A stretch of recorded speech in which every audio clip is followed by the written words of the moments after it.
الله أكبر الله أكبر الله أكبر لا إله إلا الله الله أكبر الله أكبر ولله الحمد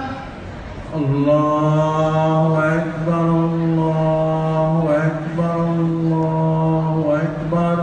لا إله إلا الله الله أكبر الله أكبر ولله الحمد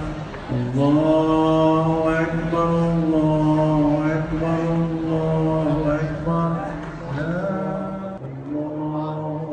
أكبر الله أكبر ولله الحمد الله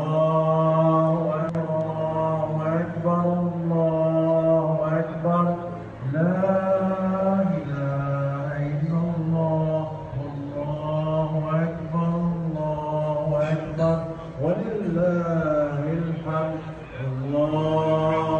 أكبر الله أكبر الله أكبر لا إله إلا الله والله أكبر الله أكبر ولله الحمد الله أكبر الله أكبر الله أكبر لا إله إلا الله والله أكبر الله أكبر ولله الحمد الله أكبر الله أكبر لا إله إلا الله الله أكبر الله أكبر ولا إله إلا الله. Vores muslimer, vores søstre rundt omkring i byen, rundt omkring i verden, har ingen beskyttelse, så prøv at have den stærkeste beskyttelse af Allah subhanahu wa ta'ala. Vær med Allah subhanahu wa ta'ala, og vær den person, som kan komme frem foran Allah subhanahu wa ta'ala, når du kommer foran ham, og I kommer Allah subhanahu wa ta'ala hele tiden. Sådan en dag, at du har lært endnu en gang, at vi kommer til den her dag, og vi muslimerne, vi lider, vores sår, den stadigvæk løber af blod, og vi bliver ramt alle steder, og subhanallah, ingen af vores muslimer, der har magt, der snakker om sådan nogle ting.